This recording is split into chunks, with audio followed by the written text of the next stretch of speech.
Welcome to Fellowship Fridays. We are so excited to be here with you guys today. My name is Kyla, and this is Jordan. She may look familiar. I'll let y'all figure that out for yourselves. But we're so excited about Fellowship Fridays. So this actually comes from our Fellowship Fridays group.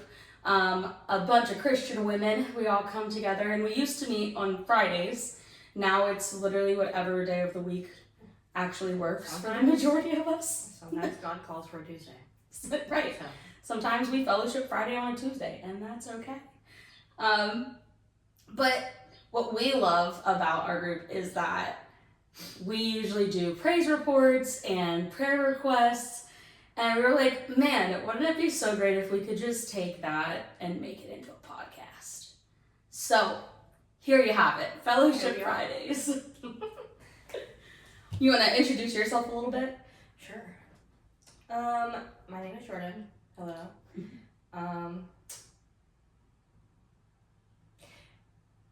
Let's try again. My name is Jordan. I'm 22.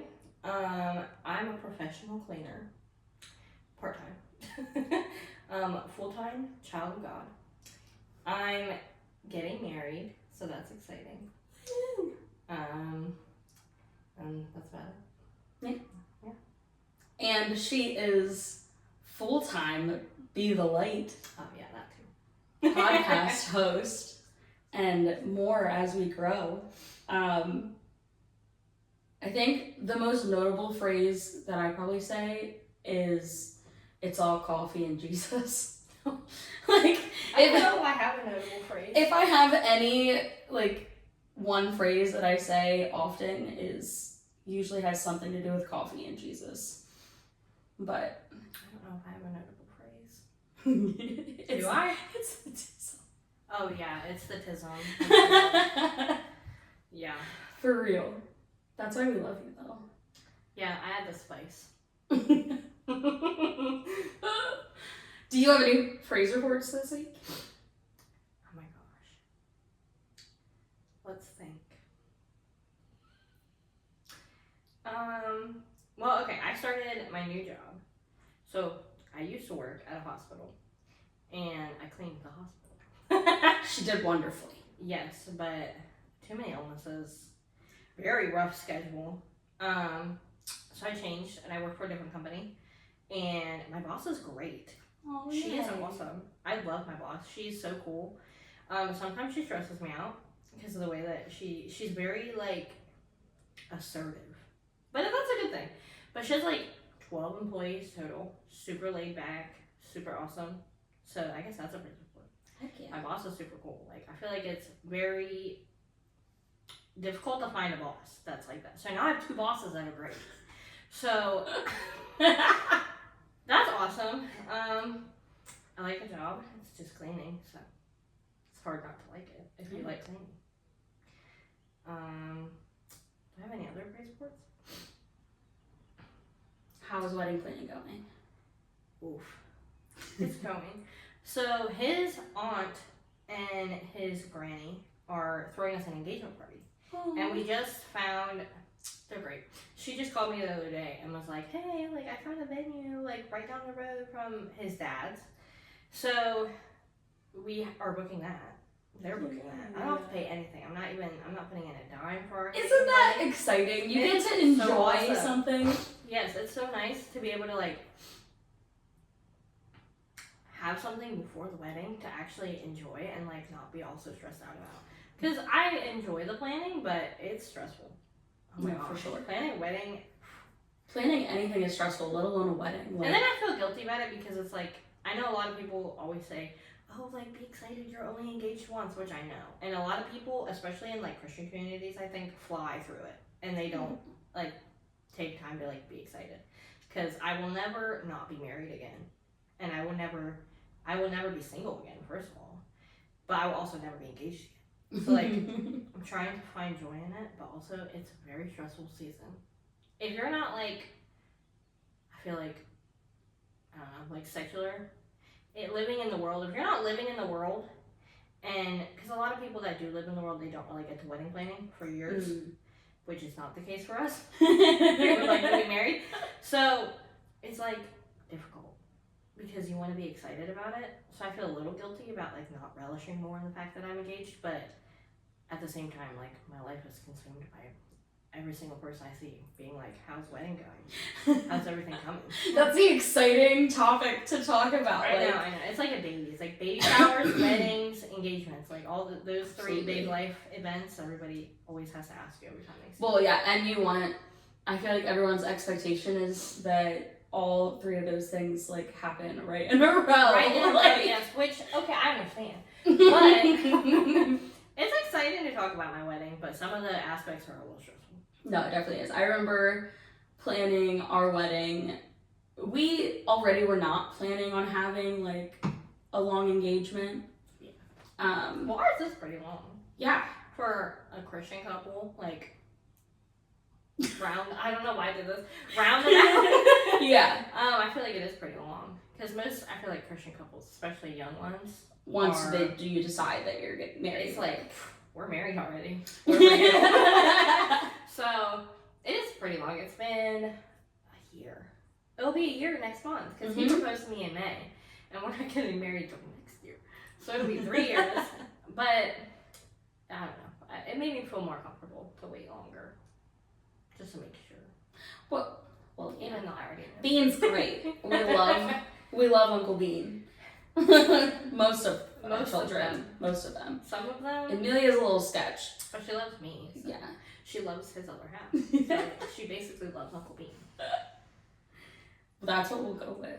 Yeah. Until she can speak full sentences and actually say what's on her mind. I don't even like him. Oh my gosh. That's what I see happening. She'll like him once he's older. I think she's still just too little. Yes, for sure. She for Easter we went to his dad's and the whole car right there, all she's saying in the background is pop, pop, pop, pop, pop, pop. Oh my gosh. And then we get there and she wants nothing to do with the man. Like, won't give him a hug. She kept giving him dirty looks every time he looked at her. I'm like, girl. You were hyping him up. Right. Like, you were so excited to see Pop Pop, and now we're here and you are rejecting him fully rejecting him. That is so funny, actually. I'm like, it's also your Pop Pop. Like, yeah. She sees him on a regular basis, so it just doesn't make any sense. That's like, maybe it's like when you're hyping up like the ice cream place, and you're like, this is going to be so good, and then you get there, and you're like, actually, I've got better. She was like so ready for Pop Pop, and then she's seen him and was like, yeah, actually, she's over it. She's like, expectations did not meet with reality here. Yeah. What about you? Praise reports? Praise reports, man, feels like every day something else is happening. Like, and it's all little things, but that's what I love. I love the everyday praise reports where it's like not this huge testimony of like a major thing happening, but the little things. And yeah, almost like if you weren't living my life, you would not understand what God has just done. For sure. Like, even putting this together I know. Was like the most exciting part of my entire week. I'm not gonna lie. I forced Micah to come up and look at it when I was done. I was like a little kid. So excited. And he came up and was probably like, he's good. Like, nice. I was like, yeah, they don't care. I get that you don't care, but like, I care, so pretend. Oh my gosh, when you were getting these chairs, I was like ignoring Bean, sorry.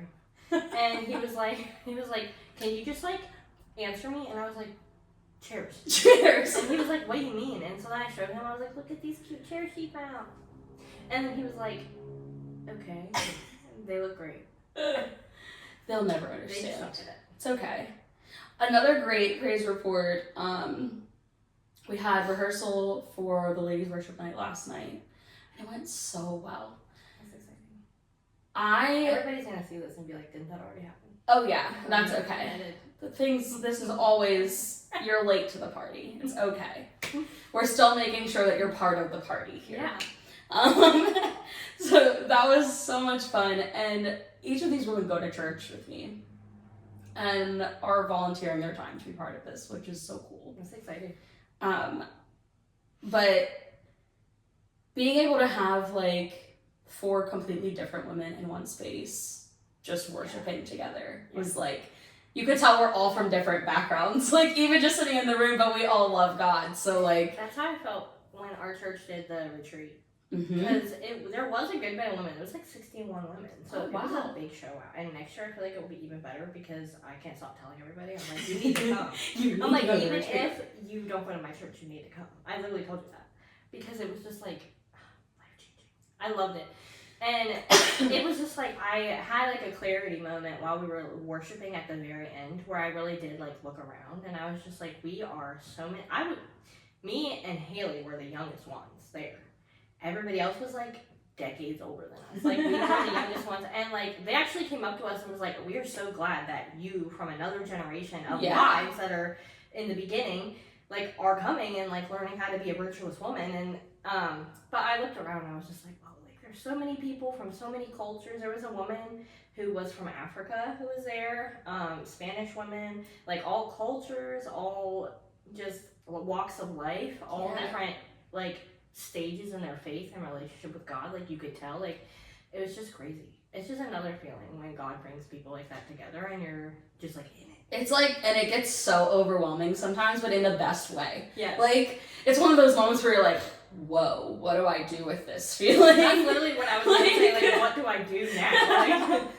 Like, I feel like I've reached the peak of experience, and like it just always gets better. Like God always just tops it the next 100%. time, like so unexpectedly. Yes, I remember. This is my thing. I just go off on tangents. I remember when I was really young, when I was 14. So I had like, as you know, I had like a time where a lot of people have like that life background where they grow up in the faith and then they leave and they don't come back, or they leave. I guess like I think it's like over 50% of college students lose their faith. Fun fact. And but I didn't have that experience. My mom was like, for the beginning of my life, was very, we go to God when bad things happen, and then when things are good, we don't praise him. You know what I mean? Like it wasn't really a praise relationship. It was more of a, now I'm down on my luck and I need you. Yeah. So that was like my understanding of God growing up from a young age. But we did start going to church a little bit to like get out of the house. I think my dad told my mom, you need to get out of the house. So my aunt went to church in Jacobus, and so we went with her for a few years. And we didn't go like every Sunday or nothing, but they had like a thing on Wednesday nights. So we would religiously go to the thing on Wednesday nights. And I had like so much fun there, but I still didn't understand God at all because I was a kid. But then I walked away from that because we stopped going. After my dad passed away, we stopped going. And then we moved to where we live now. And in that little area, in that little community, we had Common Ground, which is the nonprofit organization. And I took a fancy liking to the pastor's son. So I was like, you're my new best friend. I'm coming to your But, like, God just knew how to entice me, I guess. He was like, I'm going to put a really cute teenage boy here, and you're going to have to come. And so then I was like, okay. No choice.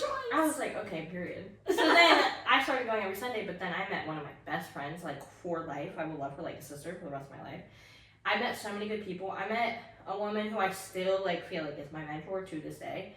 Anytime I would ever need anything, I know I could call her, and she would be there. And she just embodies Jesus. Have you ever met someone that you're just like, yes, your smile is screaming Jesus at me? So I met these people. And immediately she would let me cook with her and help feed the community and like help do all these things. And I might have been doing a little bit for her son, but I formed a really good relationship with her that now has lasted. And she taught me the beginning of like what God is like. Yeah. And just her, you know, energy was just right. You can just tell. Like, there are just.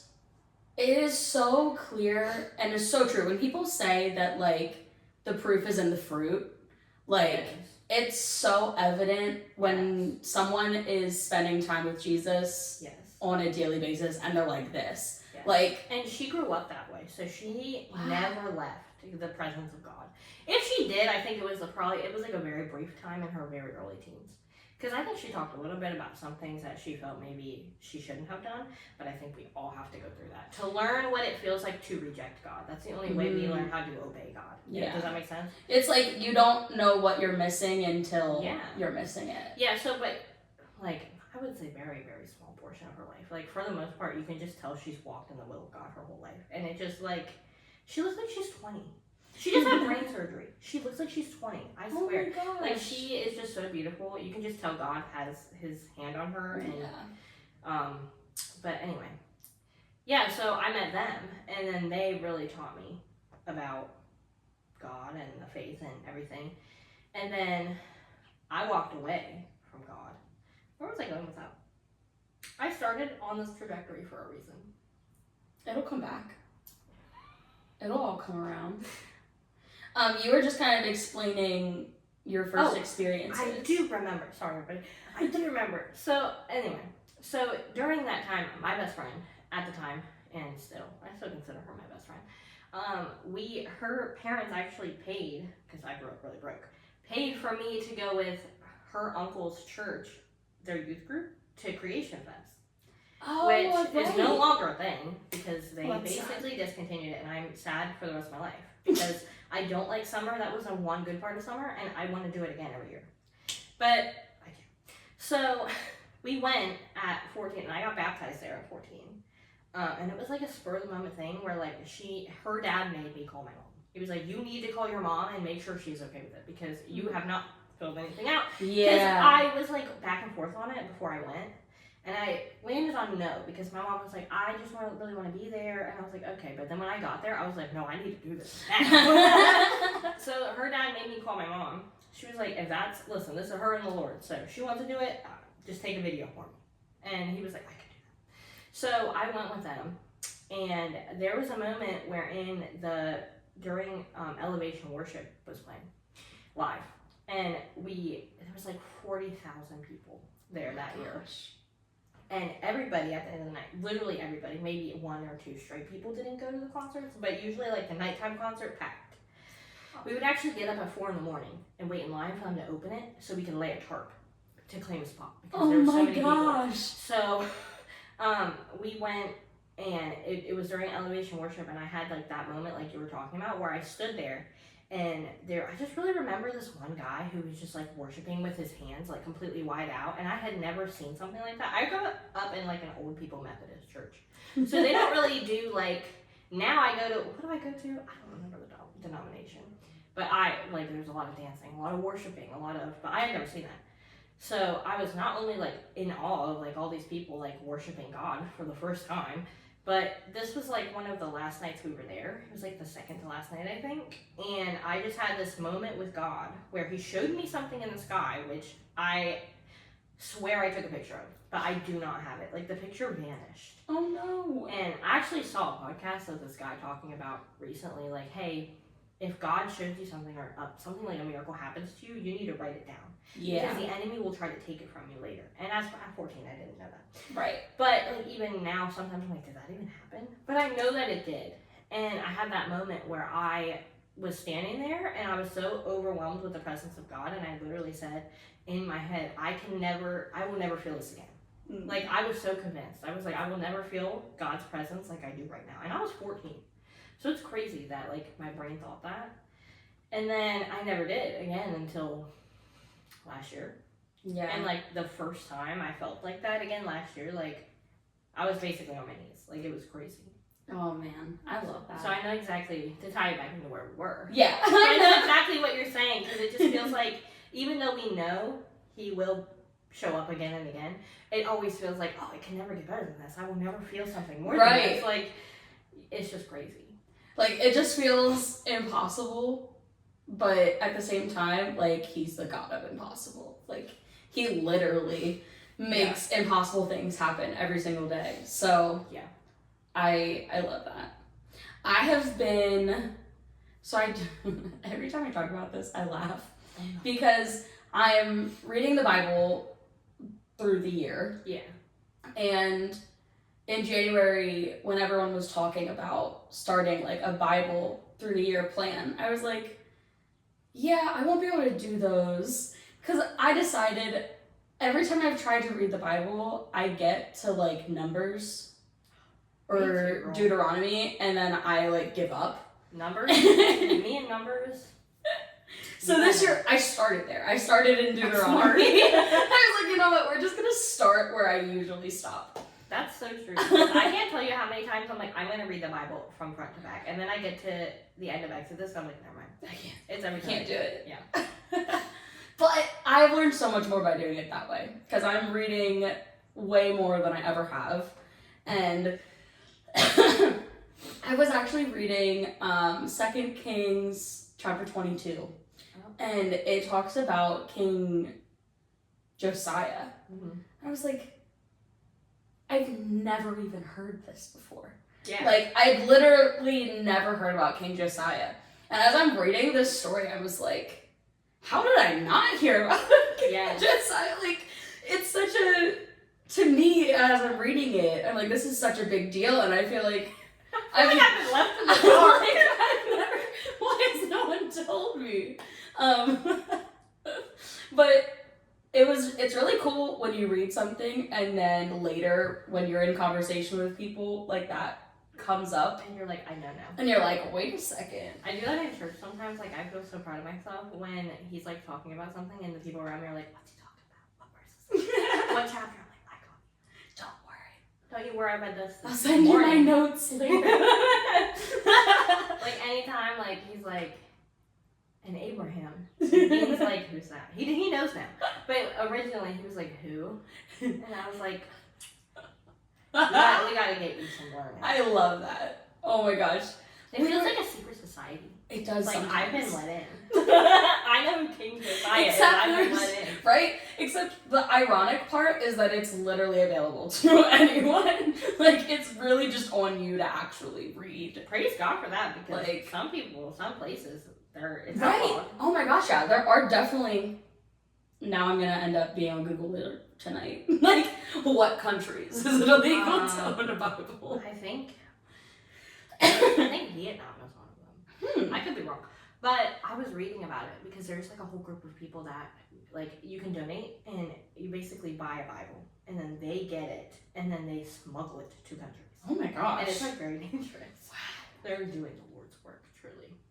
I'm not that brave. I will stay behind my camera and just share the Lord's word. Unless we are that brave and we wouldn't tell you anyway. Because it's illegal. Secrets. Anyways, we were at the park the other day with all the kids and the topic of yoga came up. And we were all discussing like, yeah, well, certain poses are worshiping certain things, and all that came to mind was, it's gonna sound terrible, the word that just kept coming to my mind and would not leave me alone was ignorance.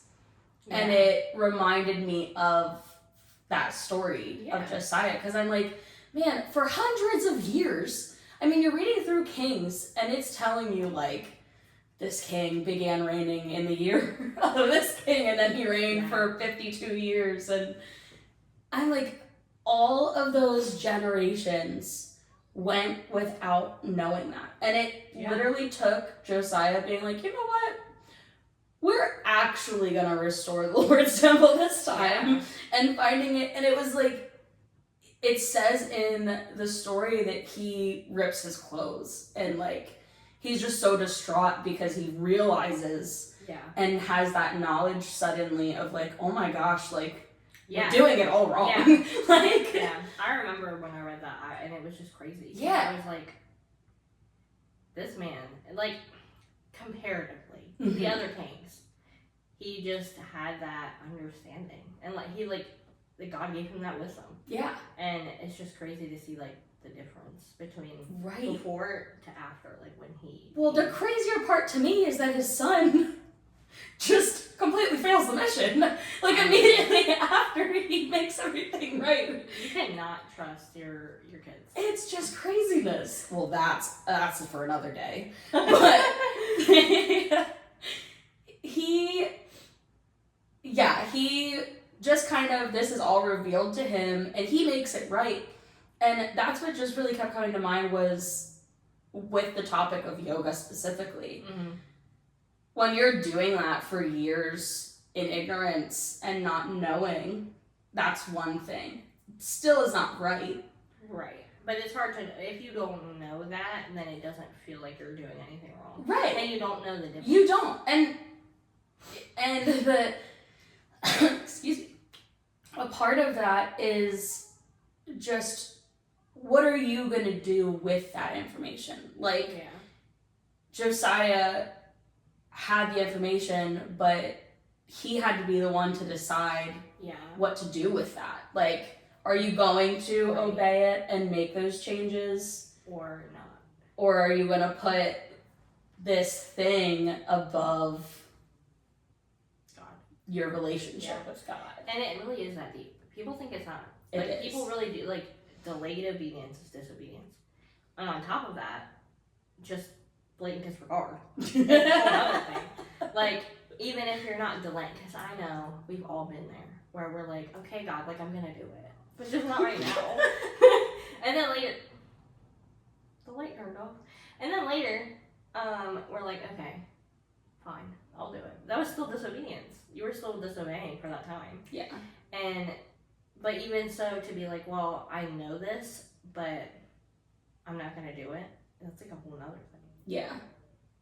That's blatant disobedience. Yeah, that's like, that's almost like, well, not even almost, it is disrespect to God. Because you're saying, well, I know what you say about this, but I don't care.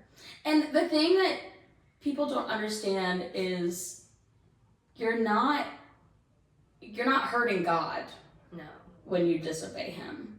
You're hurting yourself because he only has good plans for you. So when you're ignoring what he's telling you to do, you're delaying it. But I do think it is important to not take into account, but like to realize that like God has feelings. Yeah. He does have feelings. And in the same way that you're not going to be mad or hurt that your toddler didn't listen to you and do the thing, like, because God sees us as toddlers, like, let's be real. And like, you're not going to be hurt and upset that your toddler didn't do that thing, but you're going to be disappointed. Yeah. You're going to be real disappointed. Like, how many times have we had that conversation? And over time, you're going to be frustrated. Yes. Like, that was the thing, like, also in that story is, you know, I'm thinking about all of these years, and that in itself is a true testimony of God's patience. Yeah. Like, he waited and waited, and because Josiah made the choice to kind of make amends and do things correctly, God's promise was that there's still going to be a consequence for the decisions of everyone before you. But I will postpone that until after your life. And it's crazy, and what Josiah obviously would not know in that moment was that his son would then make the wrong choice. Yeah, you don't. But that just further proves that God knows everything that's to come. So even though Josiah was obedient, eventually his son was going to again make the wrong choice. Go back in time again. And that consequence was still going to be necessary. Yeah. But there's so much in that story that I was like, to bring that back to yoga too. One of our friends is pregnant. Well, like all of our friends basically are pregnant. But one of them, we were actually talking about this. We were at the park the one time and you were not, and we were actually talking about it. And she said that her husband asked, like, you usually do yoga when you're pregnant. Why are you not doing yoga? And she even said, like, I just don't know, like, what that means. Like, I need to do research. Because she felt convicted about doing yoga, which is like, that's really. It's important to know, like, okay, even if I'm not sure, maybe I should stop and figure that out. Yeah. And then maybe I could. But yoga is a big thing. Did you ever do yoga? No. I never did yoga. My sister used to do yoga. When I was younger, she did a lot of yoga. I had thought about doing yoga so many times, and my lack of enthusiasm for working out in general is not there. So that's really what kept me from carrying that out. But thankful for it. Hey, sometimes it works in your favor. Hey. Oh That's my. funny. So we always end our group meetups with prayer requests. Mm-hmm. Do you have anything we can be praying for together? Because where two or more are gathered, Amen. He is there. I don't know. I don't think so. Okay. I don't think I need any. We'll pray specific for prayer. we'll pray for peace as you begin to move. Yeah, we are moving. That's also It's supposed to be stressful. good. Yeah, moving is stressful, but it's a good thing. Give you the endurance to get through moving everything, and yeah, it's a good idea. Yeah. There's always something to pray for. Yeah. I'm gonna ask for prayer that none of these children get me sick in the next 2 weeks. That's fair.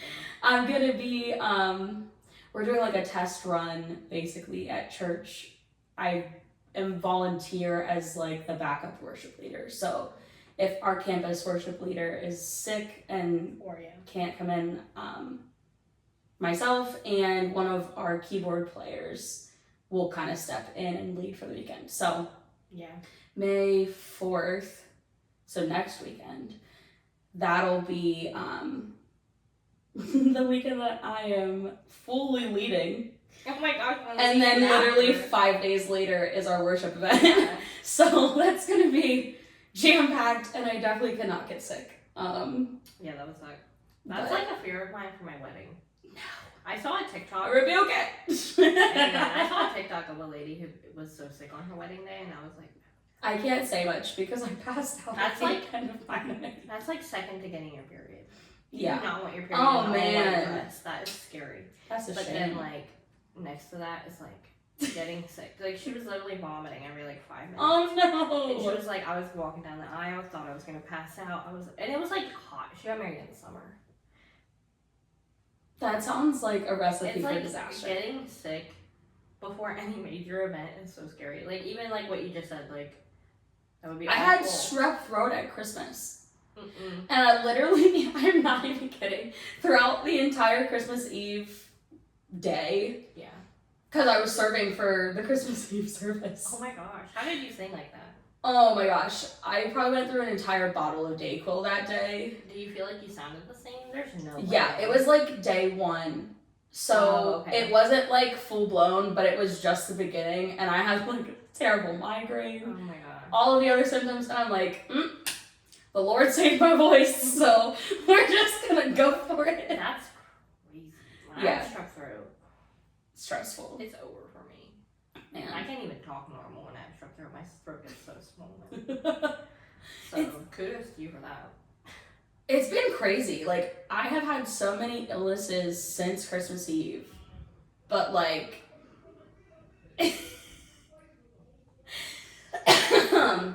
but each time I've still had my voice. Yeah. So I've just served through it every single time I've been sick over I the love last that for you. few months. I love that for you. I do not allow the enemy to win ever. Amen. As long as the Lord provides the ability to do it, I'm gonna do it.